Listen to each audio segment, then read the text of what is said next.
Meteorologist Haley Boulay here with Abby Friedman and Libby Farah. Good morning, everybody. Coming up, a former police commission member is speaking out. His thoughts on Mayor Weinberger's handling of protests around the city. Then 2 are injured after a plane crash. What we know this morning and what is still under investigation. All right, up first, it was kind of chilly. I was just outside with Julia Swift doing our At the Box Office segment, and it was a little brisk, not gonna lie. A little brisk. It's not bad to start off the day. It's gonna get more brisk as we move into the weekend with some clear skies and calm winds, but starting off, we're in the upper 60s already, but it's those dew points that really make it feel that coolness. Now, out there, a live look as we look over the Adirondacks. Mirror Lake is looking beautiful and inviting this morning. It's a great morning to maybe head out for a kayak or a paddleboard. Temperatures are in the mid-50s with a dew point of 47, so that's that crisp air we were talking about, and a west-southwesterly wind at 9 miles per hour. Currently, let's go back to the temperatures because you want to see what the temperatures are out there right now. Right now, 68 for Burlington, 66 in Montpelier, 63 in Plattsburgh, 54 in Saranac Lake, 66 in Rutland, and 56 for Springfield, with temps today climbing into the mid to upper 70s, low 70s for Saturday. It's a great day to get out on the water. Hey, there's not many days left, right?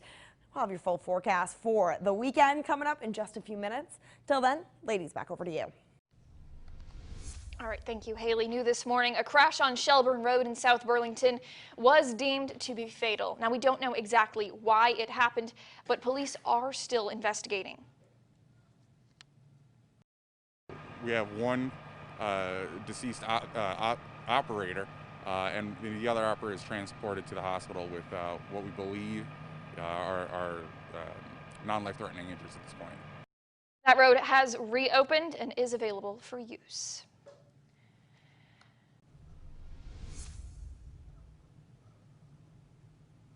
Police say vandals did damage to nearly 24 cars in one Burlington neighborhood. People on Pearl Street woke up Thursday to find their back windows smashed out.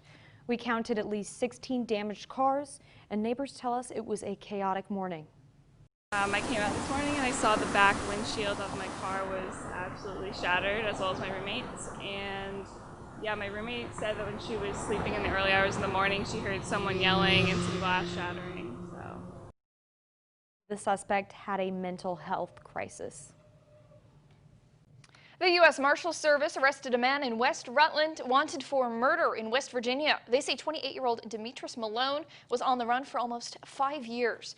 Investigators believe he's a suspect in the killing of Nathan Cheney, who they say was shot several times, including once in the head in January of 2016. Various leads and tips led officials to the Rutland area. They say Malone established a new life here, even living under a different alias. Demetrius Malone is expected to appear before a federal judge. And in South Burlington, police have recovered more than a dozen stolen bikes. They were found at 33-year-old Joseph Rita's Burlington home. He's been charged with the possession of stolen property, and detectives also found a small amount of meth. 8 of the bikes have already been returned to the owners, but police have more bikes and frames to return. The owners are asked to contact South Burlington Police. A West Lebanon man is facing a felony charge accused of voting twice in the 2016 presidential election. The state attorney general's office say he's 65-year-old Vincent Marzello. They say he voted once under his own name and then a second time under the name Helen Elizabeth Ashley. The AG's office says someone by that name was suspended last week as an official election inspector for the New Hampshire Democratic Party.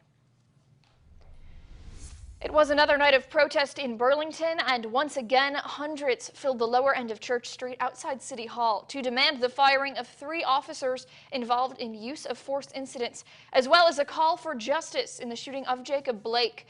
Mark Hughes told protesters he resigned from the Burlington Police Commission, writing to Mayor Moreau Weinberger, quote, "The problem is not that this administration doesn't have the ability to take action on this demand. This administration chooses not to take action because they're unwilling to accept the cost of doing so." It comes a day after Weinberger said there's, quote, limitations within the law of reopening and revisiting discipline of officers Jason Bellavance, Joseph Coro, and Corey Campbell. Hughes addressed the mayor directly. By placing a priority on the protection of black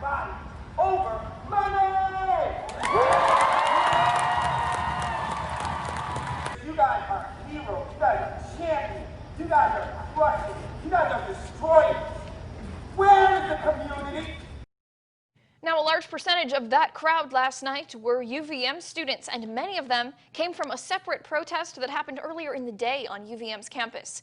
Dozens gathered on campus to stage a die-in protest in support of UVM faculty and racial justice.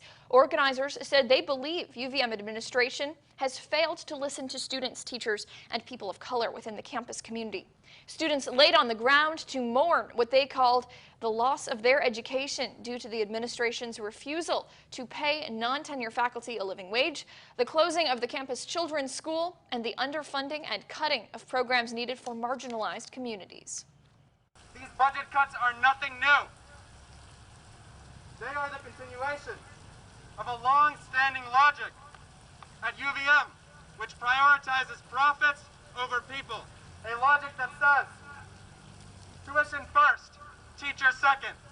A logic which has computed the value of black lives and calculated that they just aren't worth it. That group of students also believe UVM's administration isn't listening to students of color about their needs and are insisting it won't be business as usual on campus until their needs are met. And 2 people are hospitalized with serious injuries after a small plane crash in Morrisville. Those 2 people were trapped before someone got to them. Officials say the small plane was not heading to a specific destination Thursday morning, but just out for a flight and doing takeoffs and landings in the area around the airport. Officer Nathan Wolf with the Morristown Police Department said he arrived on the scene within 5 minutes of the initial call to find the plane crashed on the runway and the passengers trapped inside. The passenger compartment was very tight for 2 people, and given the injuries sustained by both parties, it was more prudent to cut open the plane using the fire department's tools than it was to try to pull them out. Time was a factor. The plane was leaking a substantial amount of fuel, so safety concerns obviously for that. The airport did close for a short time, but it is now reopened. The investigation has been turned over to the FAA, and police say the plane will remain at the airport until investigators release it. Police investigating an apparent online data breach at the Vermont Sheriff's Association. Orange County Sheriff Bill Boynak is the group's president. He says hackers appear to have stolen the names and addresses of about 100 members from the group's website. Now, no financial information or birth dates were taken. He says he doesn't know how it happened. After shutting down the original website, the Sheriff's Association has replaced it with a new one. First Vermont and now New York. It appears scammers are also making the rounds in the Empire State, threatening to cut off your electricity.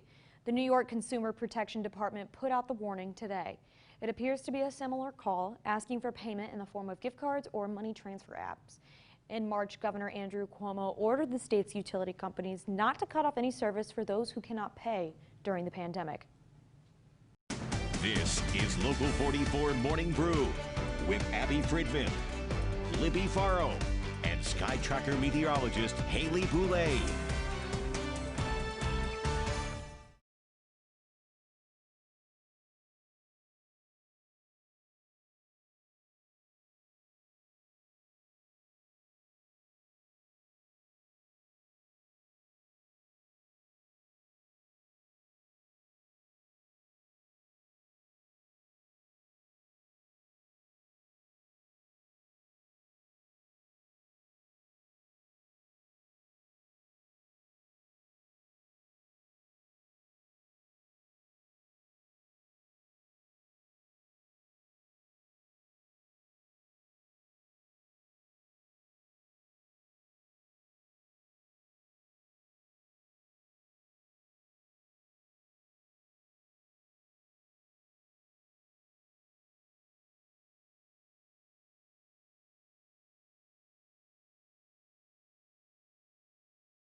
Now, meteorologist Haley Boulay with your Sky Tracker forecast. Good morning, folks. It's a beautiful start to the day as we take a live look over the Champlain Valley. Just a few fair weather clouds, a gentle breeze out there, and tons of sunshine. Current temps 68 degrees and that west-northwesterly wind at 9 miles per hour. Crisp dew points too in the mid-50s. And we are dealing with a nice sunny stretch of weather over the next few days. Beautiful, hardly anything for us to track out as we look into your Labor Day weekend forecast. Labor Day itself, though, is looking a bit dicey with a few more clouds and a spot shower chance. We'll talk about that more in just a second, but the big picture. Cold front passed through last night, switched our wind directions to a northwesterly direction. That's dragging in some cooler air from the north and also giving us the slightest chance for a spot shower this afternoon, especially in the higher terrain. Very typical. We usually see it in the wintertime, but we see it in the summertime too. With a little bit of a northwest flow over the higher terrain, you get a few more clouds and a slight chance of a spot sprinkle. High pressure is in control, so most of us are staying dry and sunny, and we stay that way through the weekend, even into your Saturday and Sunday. Gorgeous weather ahead. So mostly sunny skies for today. Grab those sunglasses, whether you're sitting behind the desk, maybe taking a nice walk during your lunch break, or you're out and about in nature. It's a great day for it. Mostly sunny skies. There is that slight chance of a spot shower. Again, 99% of us are going to stay dry. Temps mid-70s, many spots seeing the low 70s with those comfortable dew points in the 50s. Overnight, we are quiet, we are clear, we are dry. It's a beautiful evening, whether you're setting up camp somewhere along the Green Mountains or maybe you're heading out for a nice fire pit somewhere in the Adirondacks. It's a gorgeous night. A little bit on the cooler side, though, to start off the day, especially for folks who are camping, maybe grabbing the extra blanket and a few extra things to stay warm, extra layers, because we do fall into the low to mid 40s in the Adirondacks and the Northeast Kingdom, into the 50s for the Champlain Valley. Mostly sunny skies continue through your Saturday, with temperatures climbing, I should say, not falling, but climbing into the low 70s, dew points crisp in the 40s, and we need rain. Unfortunately, it's not in the 7-day forecast, but latest drought monitor does show some improvements over in the St. Lawrence River Valley and southern Vermont. 7-day forecast doesn't have a lot of rain chances. The next chance comes on Labor Day itself. A few more clouds and a slight chance of a spot shower. We're also pretty breezy with winds out of the south at 10 to 20 and temperatures nearing 80 degrees as we head through the rest of next week. That's your latest check of the forecast. If you want to check out the forecast at any time, hey, you know what to do. MyChamplainValley.com. Click on the weather tab. Bringing customers back through the doors, all thanks to the CARES Act funding. This new program will help Vermont businesses that are struggling because of the pandemic. Local 44's Brittany Weir is live right now on Church Street telling us all about it. Good morning, Brittany. Good morning, Abby. Yes, we are on Church Street, and it's a little quiet right now, but it'll pick up later, and the weather is beautiful. But I'm here to talk all about this new program that will get customers, we said, back in the door, shopping local. So joining me to tell us all about that is Cara from the Church Street Marketplace. Thank you so much for joining me this morning. Thanks for having me this morning. So can you just tell me, a little bit about this new program and also, why it is so important right now? Well, I hope I don't have to remind people why it's so important. But obviously a lot of our locally owned small businesses are struggling right now. This is a program launched by the state, by the Agency of Commerce and Community Development. Okay.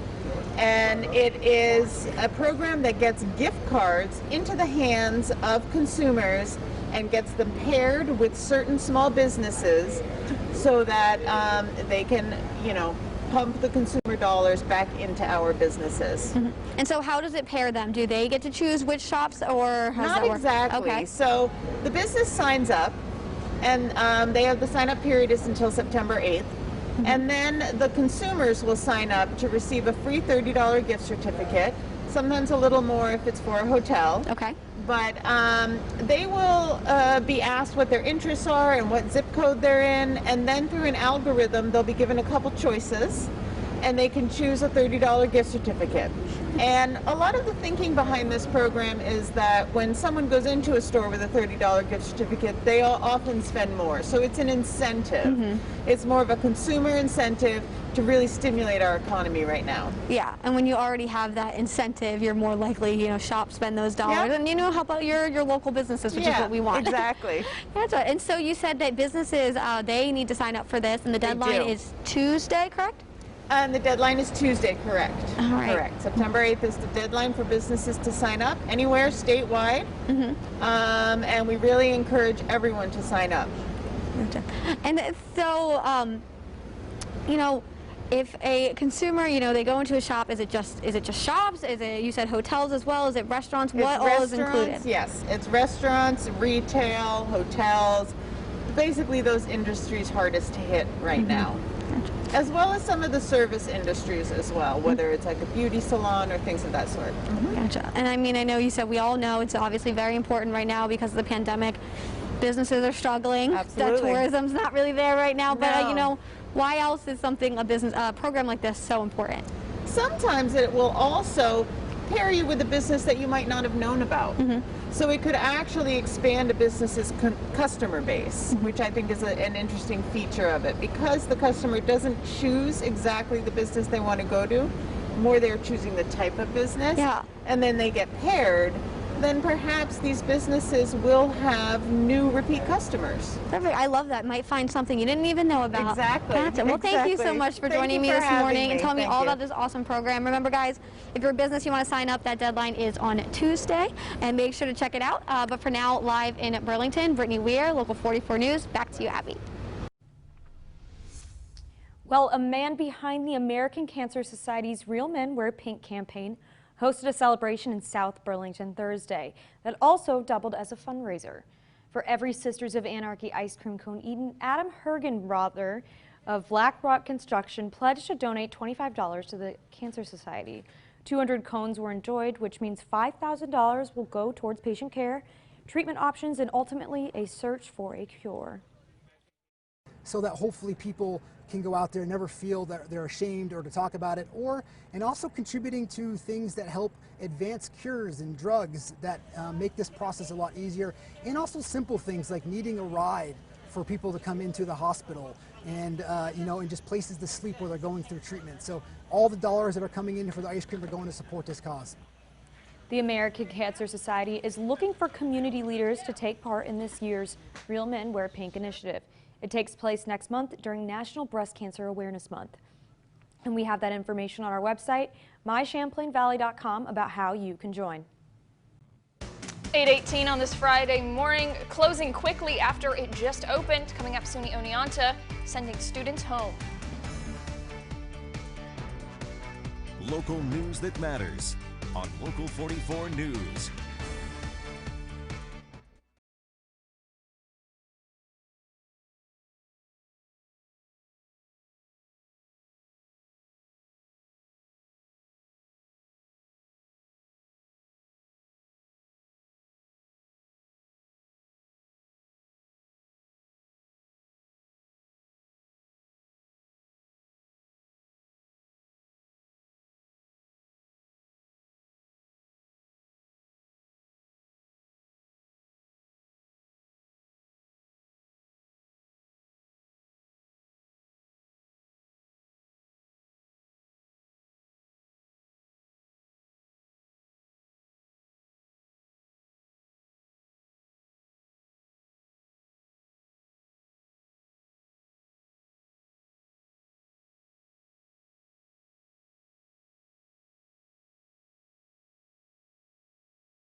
Local news that matters on Local 44 News. Officials will be shutting down SUNY Oneonta's campus after the school reported almost 400 positive COVID cases since the start of the semester. The chancellor of SUNY Oneonta visited the campus early Thursday, where he announced schools will switch to online learning for the rest of the semester. Earlier in the week, state health officials announced the university would conduct all classes remotely for at least 2 weeks because it exceeded the state's maximum threshold for positive cases on a campus. That number is set at 100 cases, or 5% of a college's on-campus population. The college had designated a residence hall where students can isolate until they're no longer infectious. The mayor of Rochester, New York, suspended 7 police officers with pay connected to the death of Daniel Prude. Prude stopped breathing while he was being restrained by police back in March. He was rushed to the hospital where he died 1 week later. An autopsy ruled that the death was a homicide. The New York Attorney General's office is investigating. And one of the top infectious disease experts in the U.S. says it's unlikely we will have a COVID-19 vaccine by next month. This week, the Centers for Disease Control and Prevention asked states to begin preparations to distribute a potential coronavirus vaccine. The agency thinks it could be ready as soon as late October. Dr. Anthony Fauci doubts it can happen that quickly. If someone comes out and says, you know, I'm going to shoot for the possibility that I'll get it by October, you can't argue strongly against that. That's unlikely, not impossible. I think most of the people feel it's going to be November, December, but that does not mean that if there are a number of infections within a particular trial that allows you to make a decision sooner rather than later, it is conceivable that you could have it by October, though I don't think that that's likely. The director of the CDC believes a vaccine will happen by the end of the year. With the Labor Day weekend approaching, health experts are concerned about another surge in COVID cases. Melissa Rainey with the latest.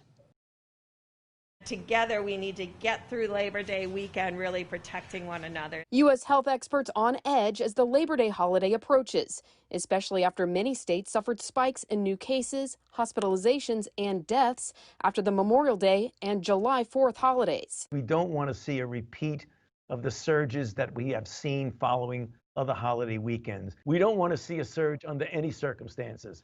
But particularly as we go on the other side of Labor Day and enter into the fall, we want to go into that with a running start in the right direction. We don't want to go into that with another surge that we have to turn around again. Officials are warning people to stay vigilant, wear masks, social distance, avoid crowds, and keep gatherings outside, not indoors. Please don't have parties where people do not have masks on.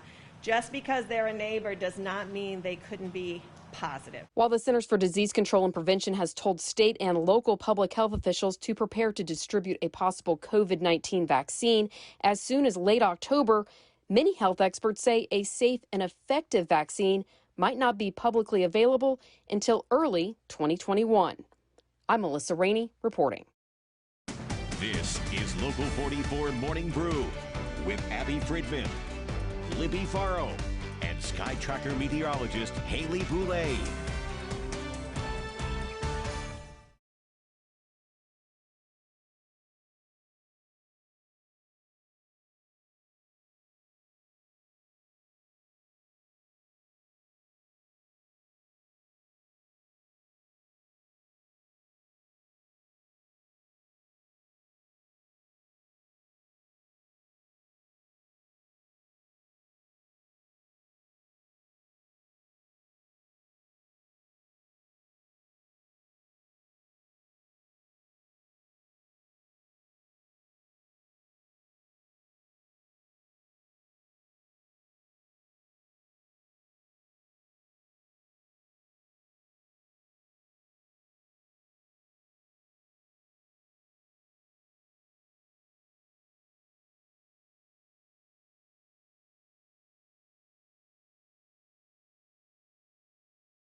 8:27. Good morning. I'm Abby Fridman. And I'm Libby Faro.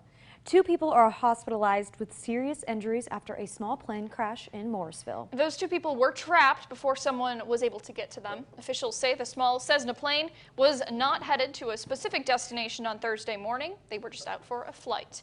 Officer Nathan Wolf with the Morristown Police Department said he arrived on the scene. The investigation has been turned over to the FAA. Police say the plane will remain at the airport until investigators release it. Police say vandals did damage nearly 24 cars in one Burlington neighborhood. People on Pearl Street woke up Thursday to find their back windows smashed out. We counted at least 16 damaged cars. Police say the suspect had a mental health crisis. Now, meteorologist Haley Boulay with your Sky Tracker forecast. Good morning, everybody. It is 8:28. Beautiful start to our day. Grab the sunglasses heading out the door this morning because it is mostly sunny, just a few fair weather clouds overhead. We have a nice breeze out of the west-northwest at 9 miles per hour. Currently 69 degrees, a dew point of 54. Temps around the region 68 for Burlington, 56 in St. Jay, 66 in Montpelier, 54 in Saranac Lake, and 66 for Rutland. Now today, we don't have much to track out. There is a small chance of a spot shower in the higher terrain, maybe a few more clouds. Otherwise, most of us are mostly sunny and temperatures are climbing into the low to mid 70s. Same story for Saturday and Sunday. A few more clouds and a spot shower chance likely for Monday. Winds are out of the south at 10 to 22, so blustery. But the next 3 days are looking gorgeous. Labor Day has a couple more clouds and that spot shower chance. And then we're in the 80s to finish off next week.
You're watching local news that matters. This is Local 44 Morning Brew. Good morning and happy Friday to you. It is September 4th. Welcome to the final half hour of the Local 44 Morning Brew. I'm Abby Fridman here with Libby Faro and meteorologist Haley Boulay. Good morning, everybody. Coming up, schools receiving a bad grade. A report card coming from the NEA. Hear why they didn't make the mark. Then off to the races. Get a look at the reopening of a horse museum in Saratoga. All right. I can't believe the Kentucky Derby is this weekend. I know. Normally it's in May. Yes. And you've also been saying Memorial Day weekend. So it's like in my head, I'm like, it feels like May. Like I'm in a summer different is just area starting. of the year. Yeah. I can't believe it's already Labor Day weekend. It doesn't feel like it's time for summer to come to a close, but the weather is really kind of pushing us in that direction. Yep. Especially with the 70s in the forecast. It's feeling cool and comfortable out there, not that muggy heat. 90s nowhere in sight, right? Beautiful start to your day as we look over Colchester this morning. Gorgeous with just a few fair weather clouds. Grab the sunglasses heading out the door. Current temps 68 degrees, that dew point at 54 and a west-northwesterly wind at 9 miles per hour. Same story as you head out the door in the Northeast Kingdom. It's beautiful, sunny. We're in the 60s, dew points in the 50s, comfortable and quiet. And a live look over the Adirondacks shows Mirror Lake. So inviting. Just keep in mind it's a little bit breezy if you are heading out to maybe do some canoeing or kayaking. Temps are in the 50s. So we're starting off the day on a very pleasant note, and that pleasant weather isn't going anywhere quick. Sunshine Saturday and Sunday with temperatures in the low to mid 70s, right on average, if not a little bit below average. But keep in mind those overnight lows, especially if you're camping off in the Adirondacks or in the Northeast Kingdom, they're going to be in the 40s. So little bit on the cooler side for those morning temps. We'll have the full forecast for Labor Day weekend coming up in just a few minutes. Until then, Abby, back over to you. All right, thanks, Haley. Let's take a look at your latest coronavirus numbers. 7 new cases in Vermont, 4 of them in Chittenden County, the rest in Bennington, Franklin, and Washington counties. Only 1 Vermonter is hospitalized. In our coverage area of New Hampshire, no new cases in Grafton or Sullivan counties, no new deaths anywhere in the Granite State, but there are 41 new cases. And in New York's North Country, 7 new patients in Essex County. We're told all 7 are connected to the outbreak at Essex Center in Elizabethtown. Clinton and Franklin counties each have 1 new case. Vermont's largest teachers union, the NEA, doesn't think the state's overall readiness to reopen schools makes the grade. In fact, the union gave Vermont a D+. Local 44's Jolie Sherman shows us why.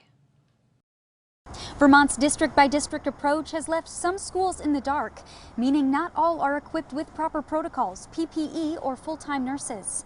But NEA President Don Tinney said in a statement, all schools should have the means to provide for its students and teachers this fall. What this report card shows us is that there is an inconsistency around the state. Vermont NEA's communication director Darren Allen says educators on the ground assessed their school's safety status. Areas such as testing, staffing, ventilation, guidance, and remote learning plans were evaluated, surveyed, and then averaged. For instance, if you look at ventilation, one of the questions was, do you work in a room with an operating window? 2/3 of our members said no. The state received an F as a result, and no other areas received higher than a C. Sophia Hall, president of the Vermont State School Nurses Association, explains why staffing got a D. We have lots of schools that do not have a school nurse at all, and that's scary for everybody. In fact, only 55% of schools in the state have full-time nurses. Leanne Harple is an English teacher in the Northeast Kingdom who doesn't agree with some of the protocols in her district, namely at Craftsbury Academy. An isolation area for kids who show symptoms of COVID is being constructed in the same room as the school's food preparation station. She says with only a sheet to separate sick students from cafeteria workers. Communications Director Darren Allen says this could have been prevented with a statewide approach in place, but he believes Vermont has room to improve. It's a report card, and a report card gives you a chance to do better. But we all know that a statewide standard for safety is crucial. Allen says not all districts are in trouble, but the ones in need of extra support has an effect on the state average. Jolie Sherman, Local 44 News. The Vermont NEA said extending that school start date was the right call. The group doesn't see need to further delay it. For your latest coronavirus headlines, head over to mychamplainvalley.com. And one of the biggest horse races in the nation, the Kentucky Derby, will be ran tomorrow. And coincidentally, the National Museum of Racing and Hall of Fame reopens Saturday in Saratoga Springs.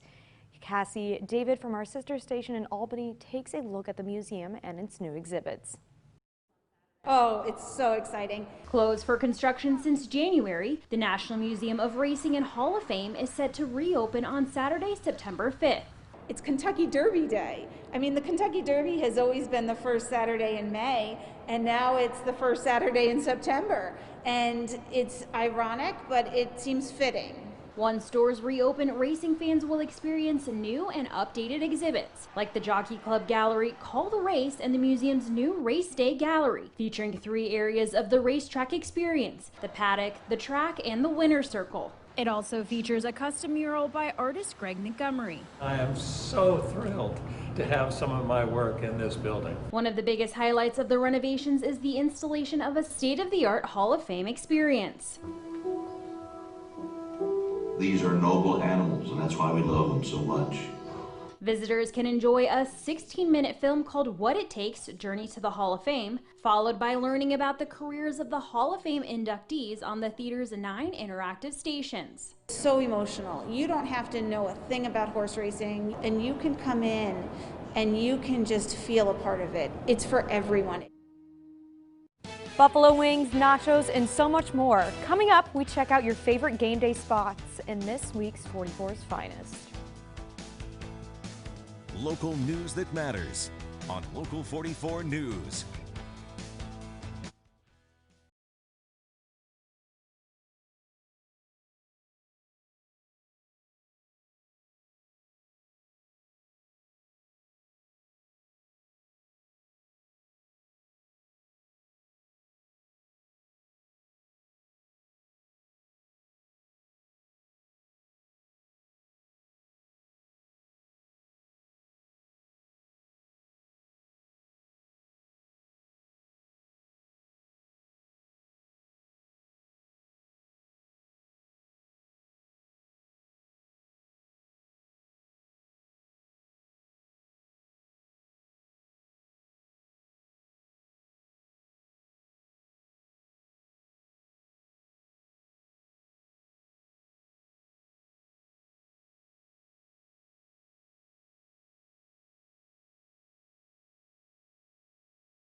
Now, meteorologist Haley Boulay with your Sky Tracker forecast. Good morning, everybody. Just about 8:40. Let's take one last look at the forecast ahead because we are starting off mostly sunny skies overhead, and those aren't going anywhere anytime soon. Mostly sunny skies stick with us through the weekend, even through parts of your Monday, although the forecast a little dicey at this point. We'll talk about what that means in just a second. But right now, currently at 68 degrees with a west-northwesterly wind, very pleasant at 9 miles per hour over the Champlain Valley. We're settling into a very quiet and very sunny stretch of weather for this Labor Day weekend. But again, changes are coming for Monday. Spot shower. There will be some sunshine, but also some cloud cover and some breezy winds too. Big picture, cold front squirreled through yesterday and now we're quiet, but that cold front switched our winds to a north and westerly direction, meaning that just like in the wintertime where we see some lingering flurries in the higher terrain, we see some lingering sprinkles during the summertime, and that's exactly what we have on tap for today. Otherwise, mostly sunny with high pressure in control, slight chance of a spot shower overnight and into early portions of Sunday. Otherwise, beautiful, beautiful weather for this weekend. We are seeing mostly sunny skies again for today. Starting off, again, there could be a spot shower or sprinkle, especially in the higher terrain, but most of us, 99% of us, will stay dry unless you're maybe heading up for a nice hike up Mansfield or up Camel's Hump. Temperatures today are climbing into the mid-70s, 76 for Burlington, and our dew points comfortable and crisp in the 50s. Winds again north and west at 5 to 15 miles per hour. Overnight, quiet, clear, and comfortable, even a bit cool in some locations like the Northeast Kingdom and Adirondacks if you are doing maybe any camping this evening and overnight. Keep in mind, grab an extra blanket or two, maybe something to keep warm, because temperatures are falling back into the 40s. But Saturday's forecast, we warm up real quick for any outdoor activities into the low 70s under mostly sunny skies, 73 for Burlington, and those dew points are comfortable back into the 40s. Hey, the latest drought monitor updated this time yesterday shows very little improvement, especially along the Connecticut River Valley, but some southern portions of the Champlain Valley and in the St. Lawrence River Valley, that moderate drought area kind of compressed a bit, but unfortunately, over the next 7 days, I don't really have many chances for rain. Monday, Labor Day, that's our next chance of a few spot showers. I think most of us really don't see a lot of rain that'll help to drought the bust over the next 7 days. Unfortunately, likely those conditions persisting. That's your latest check of the forecast. Want to check out the forecast at any time in case you missed anything or need an update for the weekend? MyChamplainValley.com, and you know what to do. Click on the weather tab. Abby? All right, thanks, Haley. One local organization took their summer camp to the web. The founder says the organization has a mission of inclusion, and she knew it had to be continued. She says she feels grateful to have been able to take it virtual, but they didn't make the money they usually would. Local 44's Courtney Adelman is live now with that story. Good morning, Courtney. Good morning, Abby. Yes, 21 years ago, a woman named Debbie Landon started Partners in Adventure, which is camp for people with disabilities. And what's so amazing about this camp is they make everything possible for all people with all kinds of disabilities. The owner even told me they're no, it's on the website trying to zip line, but they had to change everything around because of COVID. In 1999, Debbie Landon started Partners in Adventure after having a hard time finding a camp for her son Ari with cerebral palsy. I had tried to have him included in various different summer programs and camps because he's very social and very outgoing and really wanted to be with people. But it never really worked for him because he has developmental disabilities. She says her son couldn't keep up with some of the activities, so she decided to send out a statewide survey to other parents whose kids also had disabilities. And she found out she and her son were not alone. People really wanted social life and experience and new adventures for their kids. With her son 11 years old at the time, she decided to make her own camp, and that's when she founded Partners in Adventure, a camp for people with disabilities. Each year they host a summer camp, a winter camp, and social events throughout the year. But when COVID-19 hit, Lambden knew she couldn't hold any in-person events. Many of them wouldn't want to wear masks or wouldn't understand social distancing. But all of my staff, being teachers in the schools or in other situations, had learned how to use the Google Classroom. So this summer, every day of the week for 6 weeks, staff presented different videos and interactive activities for campers to watch and do through Google Classroom, as well as a Zoom every Friday. Lambden says these events turned the campers' summers around. When my son saw himself with all these friends that he hasn't seen in months and months, he was just beside himself. Most of them, if not all of them, really couldn't be in social situations. So, like my son, he hadn't seen anybody since January, and this was June. Courtney Adelman, Local 44 News, Charlotte. All right, Courtney, thank you. It's time to give a shout out to 44's finest superstars this morning. We're focusing on the best game day spots all month long. Local 44's Brittany Weir grabbed a bite with this week's winner. This month for 44's Finest, we are focusing on the best game day takeout. So I've got my referee pants on and we are ready. We are in Burlington at our first stop, which is the Church Street Tavern, because their food and atmosphere is touchdown worthy. The Church Street Tavern is a small local sports bar located right in the heart of Burlington. They pride themselves on being a family-friendly eatery that always has the game on. It's a comfortable, small local business, and that's the idea that we're really trying to promote, especially right now. On a normal game day, their bar is usually packed with eager fans waiting for the game to come on. They come in early just to reserve their TVs. We have them all queued up. So we're missing that right now for sure, but we're excited to have what we can. What would you say some of your most popular game day items are on your menu? Wings for sure, burgers are super popular, our nachos are great, little snacks here and there. We have phenomenal fries. I eat way too many of them. That's all good, we love our fries, that's okay. My go-to on game day is always hot wings, but if you don't like them spicy, there are some other options. We have the more spicy, we also have some mild ones, so there's a little bit of something for everyone. The pandemic has presented some struggles for them, but they hope that all changes by kickoff. It's a great place to support small local businesses as well as supporting your teams. So there's something for everyone at the Church Street Tavern, and that's why they are this week's winner of 44's Finest Best Game Day Takeout. Cheers. If you have a favorite place to cheer on your team, or if you love their takeout for the big game, tell us about it on mychamplainvalley.com. Organizers released a unique emblem for the 2028 Los Angeles Olympic and Paralympic Games. The L, 28, and Olympic rings stay the same, but the A constantly morphs. More than 20 athletes, celebrities, and artists contributed to the design of the A. Organizers say the animated emblem is made for the digital age, designed to be a platform for creativity, self-expression, and inclusion. 2028 will be LA's third time at hosting the Summer Olympics. It previously hosted in 1932 and 1984, and it's the city's first time hosting the Paralympics.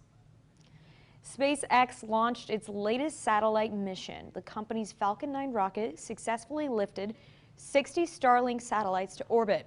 The new satellites will be added to the hundreds already in orbit, which will eventually be used to provide high-speed internet across the globe. Following stage separation, SpaceX is landing Falcon 9's first stage of the Of Course I Still Love You drone, stationed in the Atlantic Ocean. What a mouthful. We will be right back.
You're watching local news that matters.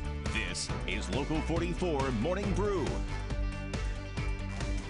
Local news that matters on Local 44 News. It's Friday, so you know what that means. We are heading to the box office, and we're talking about a spy movie that will keep you on your toes. Julia Swift is here to talk about The Tenant. Good morning, Julia. Hi, nice. I'm so happy to be here. So I actually saw Tenant in the movie theater with popcorn and soda and a huge screen. Essex Theater's open again. It's so exciting. That is exciting. So what was it like? Well, it did. So it took a little while to get in, right? So you have to give yourself some extra time, but go back to the theater if you can, if you feel safe. And this especially, Tenant is a spy thriller that's about a CIA agent trying to save the world. Wow. So people either love Christopher Nolan, who directed it, or hate it. I am actually in the middle. I find his films fascinating, usually. But this one, I have to say, and I hate to say it because I want people to go to the theater, but it was such a miss. What? It was such a complete bomb. Yeah, it was beautiful. It was filmed all over the world. It was filmed in India and on the Amalfi Coast in Italy, and they're in Russia and the Ukraine. Like, gorgeous. The most expensive film ever made, not based on a prior idea, like the most expensive original film ever, wow, was $225 million. So almost $250 million. Oh my gosh. and it was a waste of money. Oh my gosh, wow. So the thing is that Christopher Nolan is very obsessed with making the audience think, which I love to think. But he's so obsessed with that in this that he lost the characters. And the most frustrating thing about the movie is you mix a movie, you take dialogue and sound effects and music, and you mix it all together to have this effect on the audience. And usually the effect you want to have, most directors want to have on the audience, is to get them lost in the story and get them surprised when there's an explosion and a little more quiet maybe when people are talking and having an emotional moment. Well, Christopher Nolan made it really hard on purpose to understand what everyone was saying.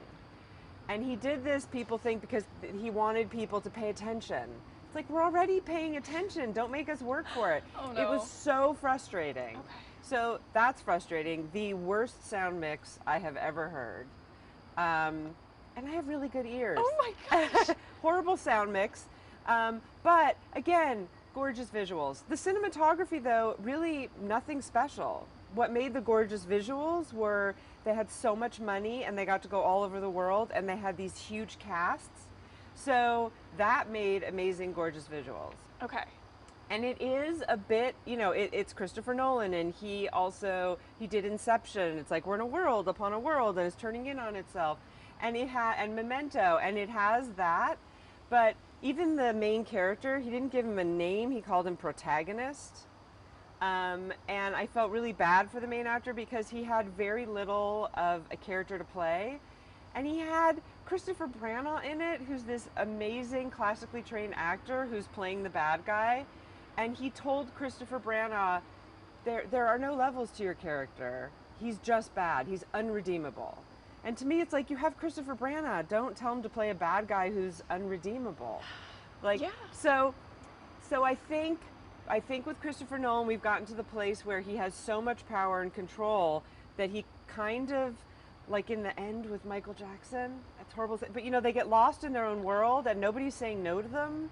And so they just get lost in this world where they forget that there's an audience and that they're trying to connect with people. That's really, I'm so disappointed. But we still need to go and support the box office, right? Absolutely. And there are so many more movies that are about to start coming out because things were being held. And Tenet has gotten so much free publicity because it's going to be the first movie. It's going to be the first big movie. Yeah. And it was the first big movie. And I'm glad they broke it with that because now hopefully other movies will start coming out because the experience of sitting in a theater and watching it on the big screen was amazing and kept me through the 2.5 hours. All right, thanks, Julia. At the box office, we'll be right back.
Well, I'm excited. I'm going to bring up college colors. Okay. 8:56, good morning. I'm Abby Fridman here with Libby Faro and meteorologist Haley Boulay. Good morning, everybody. A man behind the American Cancer Society's Real Men Wear Pink campaign hosted a celebration in South Burlington Thursday. It also doubled as a fundraiser. For every Sisters of Anarchy ice cream cone eaten, Adam Hergenrother of Black Rock Construction pledged to donate $25 to the Cancer Society. 200 cones were enjoyed, which means $5,000 will go towards patient care, treatment options, and ultimately the search for a cure. The American Cancer Society is looking for community leaders to take part in this year's Real Men Wear Pink initiative. It takes place next month during National Breast Cancer Awareness Month. And I think Devin Bates participated last year, so if you're looking to wear some pink and support the good cause, definitely do it. Yes, absolutely. Always can support those things. Definitely. Also, we wanted to bring up today is Wear Your College Colors Day. Yeah. We're all wearing our college colors. Mine, Linden State, obviously, and then yours. SU, Syracuse University, got the orange and blue. And then I'm University of Alabama, Roll Tide. Definitely. All right, exciting stuff. I know Brittany was wearing hers too. Yep. Her college is escaping me right now. Millersville. Yes. Millersville. That's it. There you go. And we've got a beautiful weekend on tap for Labor Day weekend. Mostly sunny skies, really a 10 out of 10 weekend. Monday, you might see a few more clouds, and there is a slight chance of a spot sprinkle, other than breezy conditions too out of the south at 10 to 20. Otherwise, looking at the full 7-day forecast, we're in a nice sunny stretch of weather. Beautiful, great for any outdoor activities, camping, hiking, enjoying the last moments of summer. Soak it all in, Yeah. right? Have a great weekend. Thanks for waking up with us today and all week. We'll see you back here again Monday.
Just can't wear white anymore, right?